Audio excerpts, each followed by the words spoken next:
Hello everyone, I am Dr. Simone Atkinson, and today we are going to review some of the most frequently tested drugs on NCLEX. This is part one of a few lectures that will discuss some common medications. This section will look at the prefixes and the suffixes of medications that will help you remember them, as well as you will remember the major drug classes and the commonalities that will help speed up your study time. So let's just get to the point of these prefixes and suffixes to help you get started. So we'll get started with antihypertensives. Yes, there are a lot of drugs to learn, but if you memorize the key endings and some of the obscure things, it will be easier to remember more drugs easily. So in this series, we will only focus on the high yield or the most frequently seen drugs. So first are the beta blockers. With one exception in mind, they pretty much end in OLOL. There are quite a lot of them. The one that I can think of that is not ending in OLOL is labetalol, which is ALOL. But when you look at beta blockers, the most important thing you want to look at is the heart rate. So if the heart rate is low, you should notify the HCP. They can also mask the signs of hypoglycemia. So a client on a beta blocker, if they have hypoglycemia, you may not see the signs of hypoglycemia, so you need to be aware of that. You want to monitor for bronchoconstriction in asthma patients. You should assess if your patient has a history of asthma or allergies or COPD and realize that beta blockers can lead to bronchoconstriction even in clients with no history of a pulmonary disease. So because it also slows the heart rate, remember it can induce false negative exercise tolerance EKG results as well. The calcium channel blockers end in dipine, D-I-P-I-N-E. They're not the only ones though. There are two outliers, which are diltiazem, that is a benzothiazepine, and verapamil, that is a phenylalkylamine. So the reason for the three different classes is that the dipines are beta selective, whereas verapamil and diltiazem are more cardioselective, as well as they work on the vessels. So for instance, you would see diltiazem being used more for rate control, such as with atrial fibrillation. Now, the major side effect with the calcium channel blockers is peripheral edema, and additionally, congestive heart failure is a possible adverse effect of calcium channel blockers. You also want to hold the medication for blood pressure that's less than 90/60 and notify the healthcare provider, and be on the lookout for postural hypotension with your clients. Additionally, verapamil does have a specific side effect of constipation, and you may also see gingival hyperplasia. Now, we just saw gingival hyperplasia with another seizure medication called phenytoin, but also verapamil does have gingival hyperplasia as a possible side effect. Now, ACE inhibitors end in PRIL, P-R-I-L. These prevent the conversion of angiotensin 1 to angiotensin 2, so it blocks the production of ACE in the lungs. Now, they are preferred for use in clients with diabetic neuropathy, and they are useful for MIs and congestive heart failure clients. So just remember the PRIL, P-R-I-L. And the main side effects you need to watch out for is a dry cough. This is a very high yield question on NCLEX. The healthcare provider would probably switch them to another medication, probably an ARB, which we will cover next, the angiotensin receptor blockers.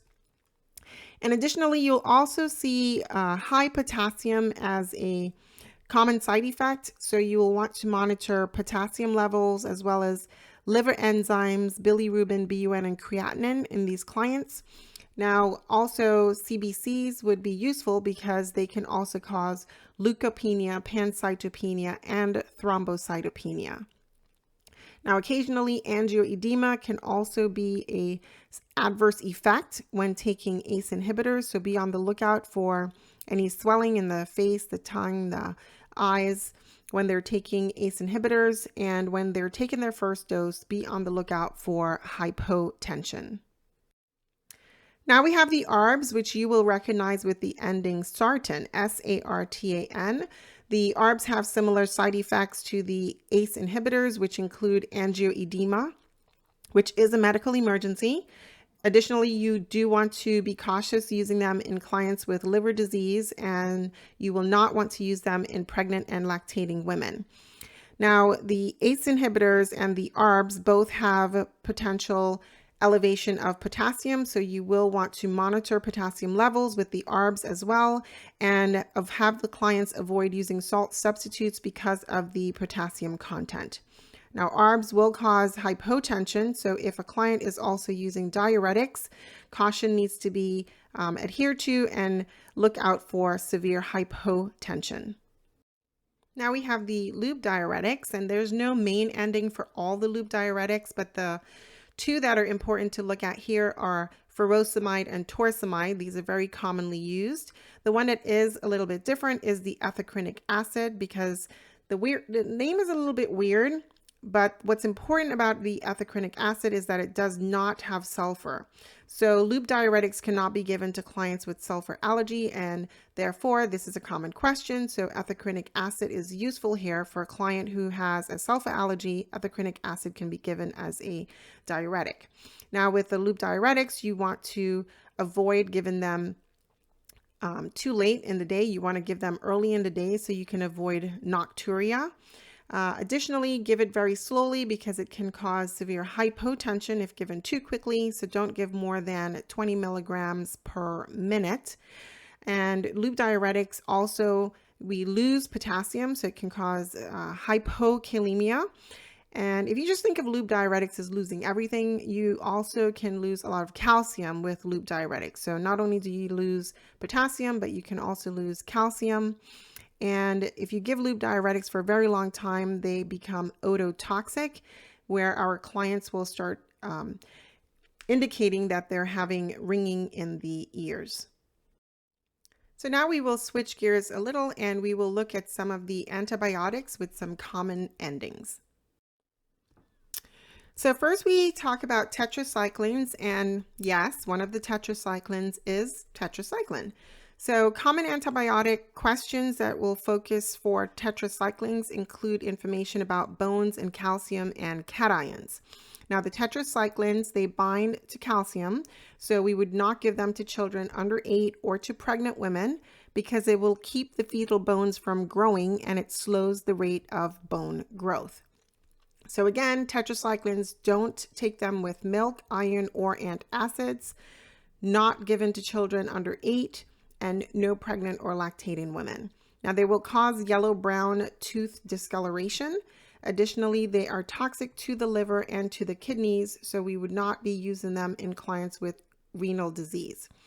Also, clients need to avoid sunlight and UV light because they have photosensitivity, so they should not be out in the sun directly or on a UV tanning bed.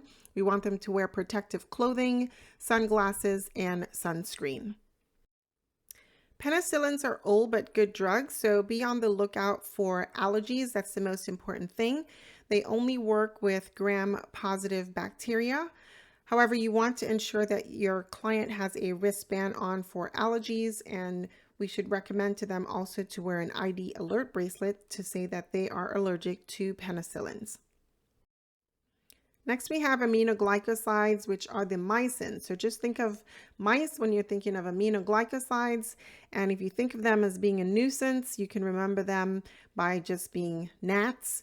And that'll give you the spelling GNATS. And you can remember gentamicin, neomycin, amikacin, and tobramycin, and streptomycin as the main aminoglycosides that end in mycin. They are extremely toxic, and it's really important that we measure the peaks and troughs. The peaks are measured 30 minutes after completion of the dose, and the troughs are measured immediately prior to the next dose. The two other things we worry about are renal and ototoxicity. So they are toxic to the kidneys and to the ears. Additionally, they could have secondary infections, candida, where you see thrush on your client's tongue, or they could have C. diff. Pseudomembranous colitis is also a secondary infection that can come from the mycins, where you would see 4 to 6 watery stools per day with blood and mucus with very foul smelling diarrhea, watery diarrhea. If this does happen while your client is on an aminoglycoside, the practitioner may consider switching to vancomycin PO or metronidazole IV or PO instead of the aminoglycoside. Now, there are 3 other drugs that are not aminoglycosides that end in the mycin ending that you need to be aware of, which are clindamycin, azithromycin, and vancomycin. Those are not aminoglycosides, so keep those in mind. Next, we have the macrolides, which are thromycin, not to be confused with regular mycin. So to remember the names, just think of ACE, azithromycin, clarithromycin, and erythromycin. Just recall the Z-Pak, that's the azithromycin. And these are used in upper respiratory tract infections. Erythromycin have more side effects such as QT prolongation, and they can cause R-on-T phenomenon and sudden death.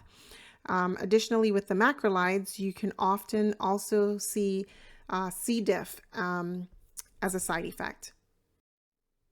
Next, we have the cephalosporins, and they all begin with Ceph, CEF. There are 5 generations of them, but to remember them, they all begin with CEF. So all you have to do is just remember the drug prefix. Now, these are commonly given to clients who have a penicillin allergy. However, there is an approximate 10% chance of a cross-reactivity with penicillin, so we always want to ask the client if they are allergic to penicillin, and if they say yes, we need to find out what type of allergy, and if they have had an anaphylactic reaction with penicillins, then the cephalosporins are not going to be okay, and we would not be able to give them to the client. The fluoroquinolones end in floxacin. So what is important is Achilles tendon rupture. So this does not happen often with fluoroquinolones, but if the client complains of an Achilles tendon pain, they may be a tendonitis or possibly a tendon rupture, and we need to stop the medication immediately, notify the healthcare provider. Additionally, we do not want to take fluoroquinolones with milk or antacids because they make the fluoroquinolones inactive. Additionally, fluoroquinolones cause photosensitivity for our clients, so we do not want to have them out in the sun. And we do not give them to children or clients with myasthenia gravis because they can exacerbate the symptoms of myasthenia gravis.